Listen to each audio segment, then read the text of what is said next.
Sir ଆପଣ ଖାଲି ଭାଷଣ ଦଉଛନ୍ତି କିଛି ସଲ୍ୟୁସନ କହୁନାହାନ୍ତି। ଭାଷଣ ଦଉଛନ୍ତି କି ସାମୟିକ ଖୁସିକୁ ବେଶୀ ଗୁରୁତ୍ୱ ଦେଇଥାଏ ଆମ ମନ, ଦୀର୍ଘକାଳୀନ ଲାଭକୁ ନୁହେଁ।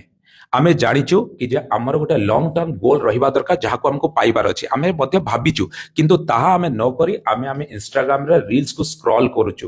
ଆମେ ଜାଣିଛୁ କି ଏବେ ଆମକୁ ପଢିବା ଉଚିତ, କିନ୍ତୁ ନ ପଢିକି ଆମେ ଗେମ୍ ଖେଳୁଛୁ, ନହେଲେ ଇନଷ୍ଟାଗ୍ରାମରେ ରିଲ୍ସ ଦେଖୁଛୁ। ଆମର ମନ କୁହେ ଏବେ ଖୁସି କରିଦିଅ, ପରେ ଦୁଃଖ ପାଇବା।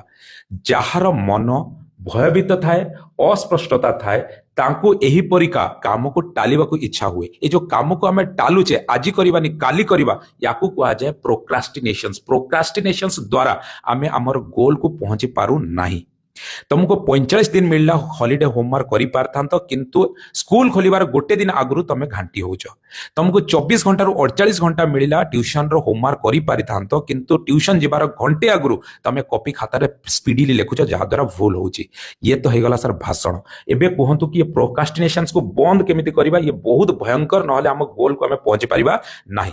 प्रथम टिप्स दउची, बड़ काम को छोट काम रे बांटंतु।